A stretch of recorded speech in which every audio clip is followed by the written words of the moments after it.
அஸ்ஸலாமு அலைக்கும் வரஹ்மத்துல்லாஹி வபரகாத்துஹு. அவுது பில்லாஹி மினஷ் ஷைத்தானிர் ரஜீம். பிஸ்மில்லாஹிர் ரஹ்மானிர் ரஹீம். ரப்பி ஷ்ரஹ் லி ஸத்ரி வ யஸ்ஸிர் லி அம்ரி வஹ்லுல் உக்ததம் மின் லிசானி யஃப்கஹு கௌலி. ரப்பி ஸித்னி இல்மா, ரப்பி ஸித்னி இல்மா, ரப்பி ஸித்னி இல்மா. அல்லாஹுடைய மாபெரும் கிருபையால் சூரியன் உதிக்கக்கூடிய நாட்களிலேயே சிறந்த நாளான ஜும்மாவுடைய நாளை நம்ம எல்லாரும் அடைந்திருக்கோம். அல்ஹம்துலில்லாஹ். இன்ஷால்லா இன்றைக்கி நம்ம ஒரு முக்கியமான ஒரு விஷயத்தை பற்றி தெரிஞ்சுக்க போகிறோம். வெள்ளிக்கிழமை அப்படின்னு ஆனாலே நம்மளில் பலருக்கு இந்த வழக்கம் உண்டு. என்ன வழக்கம் அப்படின்னா சூரத்துல் காஃப் ஓதுறது. அந்த சூரத்துல் காஃபை பற்றின உள்ள சிறப்பும் அதை பற்றிய ஒரு சில செய்திகளையும் தான் இன்ஷால்லா இன்றைக்கி நம்ம பார்க்க போகிறோம். அதில் முதலாவது, இந்த சூரத்துல் காஃப் வெள்ளிக்கிழமைகளில் ஓதுறதால என்ன சிறப்பு இருக்குது, அதில் என்ன நன்மை நம்ம அடைய முடியும் அப்படின்னா, நபி ஸல்லல்லாஹு அலைஹி வஸல்லம் அவங்க சொல்கிறாங்க, ஜும்மா நாளில் ஒருவர் சூரத்துல் காஃப் ஓதினால் 2 ஜும்மாக்களுக்கு இடையே உள்ள நேரத்தில் அவர் ஒளியூட்டப்படுவார். அவருக்கு ஒரு சிறப்பு இருக்குது, அவருக்கு ஒரு கண்ணியம் இருக்குதுன்னு நபி ஸல்லல்லாஹு அலைஹி வஸல்லம் அவங்க சொல்கிறாங்க. என்னைக்காவது யோசிச்சு பார்த்துருக்கோமா நம்ம? சூரத்துல் காஃப் ஓதுனா அடுத்த ஜும்மா வரைக்கும் அந்த இடையில் உள்ள நேரத்தில் அவர் ஒளியூட்டப்படுவார்னா இது என்ன மேஜிக்கா? அல்லாஹ் ஏதாவது ஒரு லைட் தரப்போகிறானா? இல்லை நம்ம பிரகாசமாக அந்த ஒரு வாரம் நம்ம மின்ன போகிறோமா? என்ன நடக்கும்? சூரத்துல் காஃப் வளமையாக ஓதுறதுக்கும் ஒளியூட்டப்படுறதுக்கும் என்ன தொடர்பு இருக்குது அப்படின்னா, இந்த சூறா நமக்கு என்ன சொல்ல வருது அப்படிங்கிறத நம்ம உணர்ந்தாதான் இதன் மூலமாக நம்ம ஒளியூட்டப்படுவோமா இல்லையா அப்படிங்கிறத நம்ம புரிஞ்சுக்க முடியும்.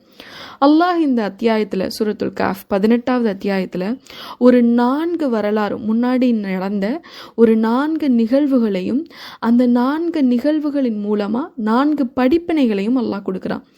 இந்த 4 படிப்பினையும் ஒரு மனிதனுக்கு தன்னுடைய வாழ்க்கையில் தன்னுடைய மரணம் வரைக்கும் தொடர்ந்து தேவைப்படக்கூடிய ஒரு உபதேசம். இது இவனுக்கு தேவையே படாது அப்படின்னு நம்ம சொல்லவே முடியாது. 2 நாளைக்கு ஒரு தடவையோ, 3 நாளைக்கு ஒரு தடவையோ, 10 நாளைக்கு ஒரு தடவையோ, மாதத்துக்கு ஒரு தடவையோ, எப்பயாவது அவருக்கு இந்த 4 உபதேசத்தில் ஒவ்வொரு உபதேசம் மாற்றி மாற்றி அவருக்கு தேவைப்பட்டு கொண்டே இருக்கும். அப்போ அப்படிப்பட்ட ஒரு 4 உபதேசத்தை தான் அல்லாஹ் நமக்கு கொடுக்குறான். இப்போ பொதுவாக நம்மளுடைய பிள்ளைகளுக்கு ஸ்டாண்டர்டாக ஒரு சில அட்வைஸ் நம்ம கொடுப்போம் தானே. பொய் சொல்லக்கூடாதுப்பா, யார் பொருளுக்கும் ஆசைப்படக்கூடாதுப்பா, பெரியவங்கள்ட்ட மரியாதையாக நடந்துக்கணும்ப்பா, யார் ஹெல்ப் கேட்டாலும் செய்யணும்ப்பா அப்படின்னு ஒரு சில விஷயங்களை நம்ம பிள்ளைகளுக்கு டெய்லி சொல்லுவோம். அவங்க தப்பே பண்ணாத நேரத்தில் கூட அவங்கக்கிட்ட உட்காந்து பேசும்போது நம்ம சில உபதேசங்களை ஸ்டாண்டர்டாக கொடுப்போம். அது மாதிரி அல்லாஹ் தன்னுடைய அடியார்களுக்கு இந்த ஒரு 4 உபதேசத்தை ஸ்டாண்டர்டாக அவங்களுக்கு போய் சேரணும் அப்படிங்கிறதுனால தான் இந்த சூறாவின் மூலமாக வாரம் வாரம் அதை நம்ம தெரிஞ்சுக்கணும் அப்படின்னு அல்லாஹ் விரும்புகிறான். அந்த 4 வரலாறும் அந்த வரலாற்றுடைய படிப்பினையும் பார்ப்போம். முதலாவதா இந்த அத்தியாயம் எந்த வரலாறை பற்றி பேசுதுன்னா, ஒரு சில இளைஞர்களை பற்றி பேசுது. இந்த இளைஞர்கள் யார் அப்படின்னா, அவங்க ஒரு ஊரில் வசிக்கிறாங்க. அந்த ஊரில் உள்ள மக்களும் அந்த ஊரில் உள்ள அரசாங்கமும் இவங்களுக்கு எதற்கு உதவி பண்ணலைன்னா, இவங்க இஸ்லாத்தை பின்பற்றி வாழ்கிறதுக்கு உதவியாக இல்லை. யாரும் அதை ஏற்றுக்கல. அந்த சூழல் அங்கே இல்லை. அல்லாஹுக்கு அஞ்சி நடந்துக்கிறதுக்கும், அல்லாஹுடைய மார்க்கத்தை பின்பற்றுறதுக்கும், இபாதத் செய்கிறதுக்கும் ஏதுவான சூழலாக அது அமையலை. அல்லாஹுக்கு எதிராக செய்யக்கூடிய சூழலாக தான் அது இருக்குது. அப்போ அங்கேருந்து அவங்க தங்களை காத்து கொள்றதுக்காக என்ன செய்கிறாங்க, அந்த ஊரை விட்டு ரொம்ப தூரம் ஓடி வந்து ஒரு குகையில் தஞ்சம் அடைகிறாங்க. யா அல்லாஹ், உன்னுடைய மார்க்கத்தை பின்பற்றுவதற்கு எங்களுக்கு உதவி செய் அப்படிங்கிற ஒரு பிரார்த்தனையும் அல்லாஹ் கிட்ட முன்வைக்கிறாங்க.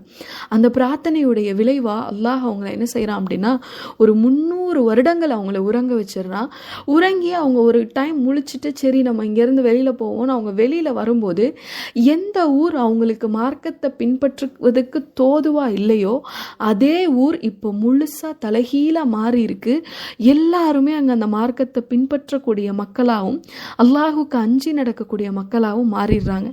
அப்போது இந்த வரலாறு நமக்கு சொல்லக்கூடிய படிப்பினை என்னென்னா, நீங்கள் அல்லாஹுவை பின்பற்றி நடப்பதற்காக அல்லாஹ் கிட்ட பிரார்த்தனை செஞ்சீங்கன்னா, மார்க்கத்தில் உறுதியாக இருக்கிறதுக்காக பிரார்த்தனை செஞ்சீங்கன்னா, உங்களை சுற்றி அனாச்சாரங்கள் நடக்கும் போதும் இல்லை அநீதங்கள் நடக்கும் போதும், யா அல்லாஹ் இதில் நான் போயிடக்கூடாது, நான் நற்குணம் உள்ளவனாகவும் இரையச்சம் உள்ளவனாகவும் என்னுடைய மரணம் வரைக்கும் இருக்கணும் அப்படிங்கிற பிரார்த்தனையில் நம்ம உறுதியாக இருந்தோன்னா, நம்மளை சுற்றி உள்ள சூழல் எப்படிப்பட்டதாக இருந்தாலும் நம்முடைய இறைவன் அதை நம்மளுக்காக மாற்றி தருவான் அப்படிங்கிறது தான் இந்த முதலாவது வரலாறு சொல்லக்கூடிய படிப்பினை.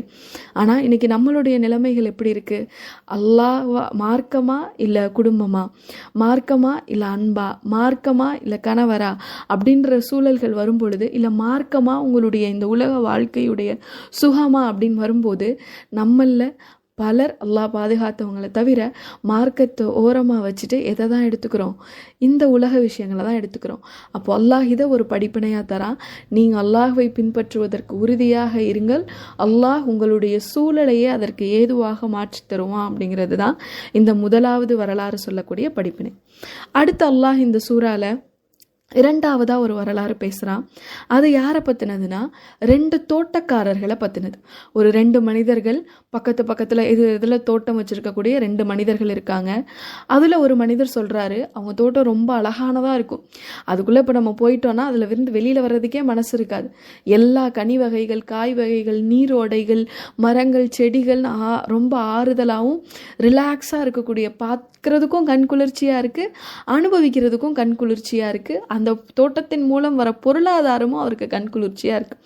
அப்போ அந்த மனிதர் சொல்கிறாரு, இது எல்லாமே என்னுடைய முயற்சியால் வந்தது, நான் கஷ்டப்பட்டு இதை கொண்டு வந்தேன் அப்படின்னு சொல்கிற மனநிலையில் அவர் இருக்கார். அது மட்டும் இல்லாத அவருக்கு இன்னொரு மனநிலை இருந்தது. என்னன்னா, இது எதுவுமே அழிஞ்சு போகாது, இப்படியே தான் இருக்க போகுது, நான் மரணிக்கிற வரைக்கும் இது இப்படியே தான் இருக்கும், இதிலிருந்து தொடர்ந்து நான் நன்மைகளை மட்டும்தான் நான் அனுபவிச்சுக்கிட்டே இருக்க போகிறேன் அப்படின்ற மனநிலையில் அவர் இருந்தார். மறுமையை பற்றி அவருக்கு சொல்லப்பட்ட போதெல்லாம் அவர் என்ன நினச்சாருன்னா, அது எப்படி இவ்வளோ அழகாக இருக்கக்கூடிய இந்த தோட்டம் எப்படி ஒன்றும் இல்லாமல் போகுமா, அதெல்லாம் நடக்கவே நடக்காது அப்படிங்கிற ஒரு மனநிலையில் இருந்தார். அதே நேரத்தில் இன்னொரு தோட்டத்தில் இருந்த ஒரு மனிதர் எப்படி இருந்தாருன்னா, எனக்கு கிடைச்ச இந்த அருள்கள், இந்த கண் குளிர்ச்சிகள் எல்லாமே என்னுடைய இறைவனின் புறத்திலிருந்து வந்தது அப்படிங்கிறதுல உறுதியாக இருந்தார். என்னுடைய முயற்சி இதில் 5%, மீதி 95 என்னுடைய இறைவனிடம் இருந்து வந்தது தான் அப்படிங்கிறதுல அவர் உறுதியாக இருந்தார். அது மட்டும் இல்லாது அவர் இன்னொரு மனநிலையில் இருந்தார். என்னன்னா, இது அப்படியே நிலையாக இருக்க போகிறது இல்லை, என்னுடைய ரப்பு எப்படிப்பட்டவன்னா ஒன்றுமே இல்லாததிலிருந்து பெரிய பெரிய மாற்றங்களை ஏற்படுத்துவான், ரொம்ப அழகாக இருக்கக்கூடிய பிரம்மாண்டமான விஷயங்களை ஒன்றுமே இல்லாமல் ஆக்குவான். அப்போது என்னுடைய இந்த அருள் அப்படியே எனக்கு இருக்க போகிறதில்லை, இதை என் இறைவன் நினைச்சா இதை மாற்றி அமைப்பான். அப்போது இந்த அருள் என்கிட்ட இருக்கிற காலம் வரைக்கும் இதன் மூலமாக நானும் பயன்பெற்று என்னை சுற்றி இருக்க நபர்களையும் நான் பயன்பெற செய்வேன் அப்படிங்கிறதுல அவர் உறுதியாக இருந்தார். அப்போது இந்த முதல்ல பார்த்தோம்ல ஒரு மனிதர், இதெல்லாம் என்னுடைய முயற்சின்னு அந்த மனிதருக்கு அல்லாஹ் பாடம் புகற்றுவதற்காக என்ன பண்ணான் அப்படின்னா, ஒரே இரவில் அந்த தோட்டத்தை தலைகீழாக மாற்றினான். அது எதுவுமே இல்லாத இதுக்கு முன்னாடி வனாந்தரமாக ஒரு விவசாயம் செய்யப்பட்டதுக்குள்ள அடையாளமே தெரியாத அளவு அந்த இடத்த மாற்றிட்டான். அப்போது இந்த நிகழ்வின் மூலமாக அல்லாஹ் நமக்கு சொல்லக்கூடிய படிப்பினை என்னென்னா, உங்கள்கிட்ட இருக்க செல்வமும் சரி, உங்கள்கிட்ட இருக்க பொருளாதாரமும் சரி நிலையானது அல்ல, அது உங்களுடைய இறைவனுடைய அருட்கொடை. அது அல்லாஹ் உங்களுக்கு எப்போ நாடுறானோ அப்போ கொடுப்பான், எப்போ அது அல்லாஹ் உங்ககிட்ட இருந்து எடுக்கணும்னு விரும்புகிறானோ அப்போ அதை உங்ககிட்ட இருந்து எடுப்பான். அப்போ அந்த பொருளாதாரம் உங்ககிட்ட இருக்குன்னா இருக்கிற காலம் வரைக்கும் அதன் மூலமாக பலவீனமானவர்களுக்கு நீங்கள் கொடுத்தீங்க, அதன் மூலமாக உங்களை சுற்றி இருக்க பலவீனமானவர்களும் பயனடைஞ்சாங்க அப்படின்னா அல்லாஹ் உங்களுக்கு அந்த அருளை நிலை பெறச் செய்வான், உங்களுக்கு அந்த அருளை அதிகரிச்சுக்கிட்டே இருப்பான் அப்படிங்கிறது தான் இந்த வரலாறின் மூலம் அல்லாஹ் நமக்கு சொல்லக்கூடிய படிப்பினை. ஒருவேளை எனக்கு பொருளாதாரமே இல்லை, நான் ரொம்ப கஷ்டப்பட்டுட்டே இருக்கேன் அப்படின்னா அவங்களுக்கும் அல்லாஹ் இந்த வரலாறின் மூலமாக ஒரு படிப்பினை சொல்கிறான். உங்களுடைய நிலை இப்படியே இருக்க போகிறதில்லை. அல்லாஹுடைய ஆற்றல் எப்படிப்பட்டதுன்னா, எதுவுமே இல்லாத நிலையிலிருந்து ஒரு மாபெரும் பிரம்மாண்டத்தை கொண்டு வர்றது தான் அல்லாஹுடைய ஆற்றல். எல்லாரும் செய்கிறது அல்லாஹுடைய ஆற்றல் இல்லைல்ல. அல்லாஹ் அசாத்தியமான விஷயங்களை கூட நம்மளுக்கு சாத்தியமாக்கி கொடுப்பான். என்னுடைய பொருளாதார நிலை இப்படியே இருக்கே, நான் இப்படியே மரணிச்சு போயிடுவேன்னா அல்லாஹ் மேல் உள்ள இந்த ஆற்றல் மேலே நீங்கள் நம்பிக்கை வைங்க, உங்களுடைய நிலையையும் அல்லாஹ் மாற்றி அமைப்பான் அப்படிங்கிறது இந்த 2வது வரலாறு சொல்லக்கூடிய படிப்பினை. 3வது அல்லாஹ் இந்த சூறால எதை பற்றி பேசுகிறான் அப்படின்னா, மூசா நபிக்கும் ஹிலர் அலைவசலத்துக்கும் நடந்த ஒரு உரையாடலை பற்றி தான் அல்லாஹ் 3வதா இந்த வரலாறில் பேசுகிறான். மூசா அலைவசலம் அவங்க கிட்ட கேட்கப்படுது, இந்த உலகத்திலே அறிவாளி யாருன்னு. இப்போ மூசா நபி சொல்லிடுறாங்க நான் தான் அப்படின்னு சொல்லிடுறாங்க. மூசா நபி இது ரொம்ப திமிரிலையோ பெருமையிலையோ சொன்ன வார்த்தை இல்லை. அவங்க இயல்பாக ஒன்று நினச்சாங்க, என்னன்னா நான் அல்லாஹுடைய தூதர், அப்போ அல்லாஹ் எனக்கு அதிக அறிவு கொடுத்துருக்கான், அப்போ அதனால இந்த உலகத்தில் அறிவாளி நான் தான் அப்படிங்கிறத அவங்க நினச்சாங்க. அப்போ அல்லாஹ் மூசா நபிக்கும் சரி நம்மளுக்கும் சரி ஒரு பாடம் சொல்லணும்னு நினச்சான். என்னன்னா இந்த உலகத்தில் நீங்கள் நினைக்கிறது தான் சரி, நீங்கள் மட்டும்தான் அறிவாளி அப்படின்னு நினச்சிடாதீங்க. உங்களை விட அறிவாளிகளும் இந்த பூமியில் இருக்காங்க. இந்த பூமியில் இருக்க மனிதர்களை விட அறிவாளி உங்களுடைய இறைவன் இருக்கின்றான். எல்லா விஷயங்களையும் மறைமுகமாக இருக்கக்கூடிய விஷயங்களையும் கூட உங்களுடைய இறைவன் அறிவா அப்படிங்கிற ஒரு பாடத்தை உணர்த்தணும்னு அல்லாஹ் நினைச்சான். அதனால மூசா அலைஹிஸ்ஸலாத்தை போய் நீங்கள் ஹில்ர் அலைஹிஸ்ஸலாத்தை சந்திங்க அப்படின்னு அல்லாஹ் சொல்கிறான். ஒரு நீண்ட நெடிய பயணத்துக்கு அப்புறம் அவங்க போய் சந்திக்கிறாங்க. சந்திக்கும் போது நடந்த விஷயங்கள் பார்த்தா ஒரு 3 விஷயம் ஹில்ர் அலைஹிஸ்ஸலாம் செய்கிறாங்க. அதை வெளியிலேருந்து பார்க்கும்போது மூசா நபிக்கு எப்படி இருக்குன்னா, ரொம்ப மோசமான மனிதரே, இவ்வளோ மோசமான செயல்கள் செய்கிறாரே அப்படிங்கிற மாதிரி இருக்கும். ஆனால் இந்த 3க்கு பின்னாடி மறைமுகமான நன்மைகள் தான் அதிகமாக இருந்தது. என்ன செய்கிறாங்க? முதல்ல ஒரு படகுல ஓட்ட போடுறாங்க. 2வது ஒரு சிறுவனை கொலை பண்ணுறாங்க. 3வது அவங்களுக்கு தண்ணி உணவே கொடுக்காத ஒரு மோசமான ஒரு ஊர்வாசிகளுக்கு ஒரு உதவி பண்ணுறாங்க. அங்கே இடிஞ்சிருந்த ஒரு செவரை கட்டி கொடுக்குறாங்க. அப்போது இதற்கு பின்னாடி இருந்த நன்மை என்னென்னா, அந்த படகுல அவங்க அந்த படகு யாருடையதுன்னா ஒரு கடுமையாக உழைக்கக்கூடிய ஒரு இளைஞர்களோடது. அந்த ஊருக்கு பக்கத்தில் உள்ள அரசன் என்ன செஞ்சான் அப்படின்னா, நல்ல நிலைமையில் இருக்கக்கூடிய படகுகள் எல்லாத்தையும் அவன் கைப்பற்றிக்கிட்டான். அப்போ அந்த இளைஞர்களுடைய படகுகளை காப்பாற்றுறதுக்காக அவர் ஓட்ட போட்டார். 2வது ஒரு பையனை கொலை செஞ்சார். அந்த பையனுடைய பெற்றோர்கள் ரொம்ப இறை நம்பிக்கையாளர்கள், சாலிகானவங்க. இந்த பையன் வளர்ந்து ரொம்ப மோசமானவனாகவும் அந்த பெற்றோர்களுக்கு அதிருப்தியை ஏற்படுத்தக்கூடிய விஷயங்களையும் செய்வான். அப்படிங்கிறதுனால அந்த பையனை கொலை செஞ்சு அந்த காரியங்கள்லேருந்து அவர் என்ன செஞ்சிடறாங்க, முன்னாடியே தற்காத்து அவங்களுடைய பெற்றோருக்கு அந்த பையனை மேலே ஒரு நல்ல மனதிருப்தியோடையும் அவங்களுடைய இறை நம்பிக்கையாளர்களுடைய மனதுக்கெல்லாம் ஒரு நிம்மதியையும் இந்த செயலின் மூலமாக கொடுக்குறான். 3வதா என்ன செய்கிறாங்க ஹில்ர் அலைஹிஸ்ஸலாம்னா, அவங்களுக்கு உணவளிக்காத, தண்ணீர் கொடுக்காத, உதவி செய்யாத அந்த கிராமவாசிகளோட இடிஞ்சு போன செவரை கட்டி கொடுக்குறாங்க. அந்த செவர் ஆக்சுவலாக யாரோடதுன்னா, ஒரு 2 அனாதை சிறுவர்களுடைய ஒரு புதையல் அந்த செவத்துக்கு கீழே இருக்குது. அப்போ அந்த செவரை இடிஞ்சு விழுந்தா அந்த புதையல் வெளிப்பட்டுரும். அந்த சிறுவர்களுடைய பெற்றோர் யாருன்னா, ரொம்ப இறை நம்பிக்கையாளர்களான பெற்றோர். அந்த பெற்றோர்களுடைய துவா, அவங்களுடைய நற்பண்புகள், அதன் விளைவாக அல்லாஹ் அவங்களுடைய வாரிசுக்கு அந்த செல்வம் கரெக்டாக போய் சேரணும் அப்படிங்கிறத நாடி இருந்தால், அதனால இவங்க அந்த செவரை எடுத்து என்ன செஞ்சாங்க, கட்டினாங்க. அப்போது இதை ஃபஸ்ட்டு பார்க்குறதுக்கு ரொம்ப கொடூரமானதாக இருந்துச்சு. ஆனால் அதுக்கு பின்னாடி பாருங்கள், அவங்க செஞ்சது எல்லாமே ஒரு நன்மைக்காக தான். இப்போ நம்மளுக்கும் நம்மளுடைய வாழ்க்கையில் சில நிகழ்வுகள் நடக்கும்போது பார்க்கும்போது, இது இப்படி தான் போல், இது சரியே ஆகாது போல், இது மோசம்தான் போல், இது இப்படி தான் அப்படின்னு நம்மளே என்ன செஞ்சுருவோம், ஒரு தீர்மானம் பண்ணி ஒரு கட்டத்தில் நம்மளுடைய வாழ்க்கையில் அப்படியே தேங்கி நின்றுவோம்.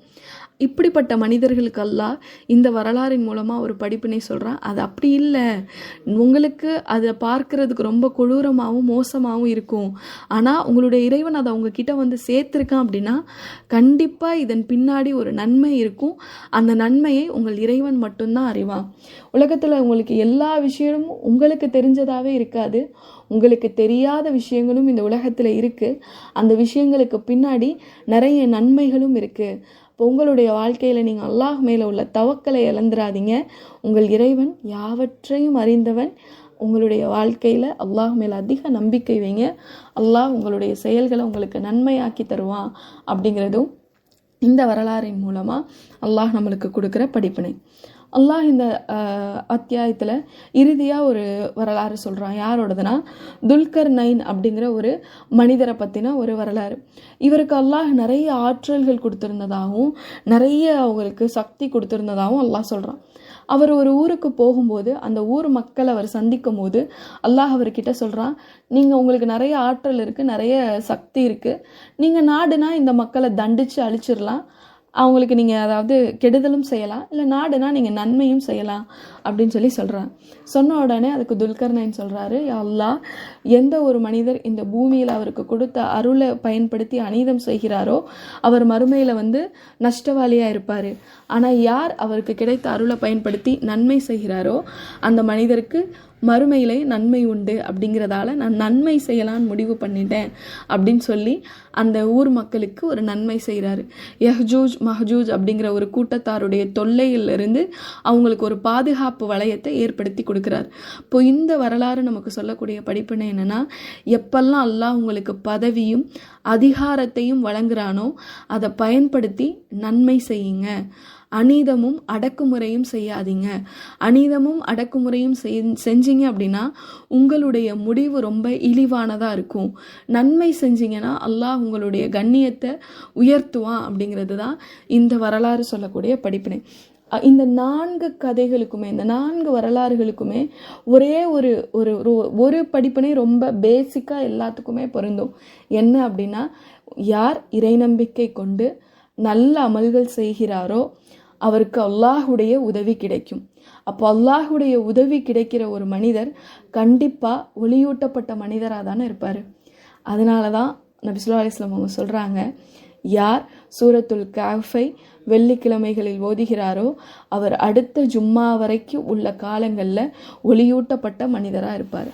அப்போ நம்மளும் அடுத்த முறை ஜும்மாவன்று சூரத்துல் கஹ்ஃப் ஓதும்போது வெறுமனே அதை சம்பிரதாயமாக அரபியில் மட்டும் ஓதிட்டே இருக்காமல் அதனுடைய தமிழ் அர்த்தத்தை 1க்கு 2 முறை வாசித்து பார்த்து அல்லாஹ் இதன் மூலமாக நமக்கு என்ன செய்தி சொல்ல வரான் அப்படிங்கிறத உணர்ந்து இந்த படிப்பினைகளை நம்ம பின்பற்றி வந்தோம் அப்படின்னா நம்மளுக்கும் அல்லாஹுடைய உதவி கிடைக்கும்.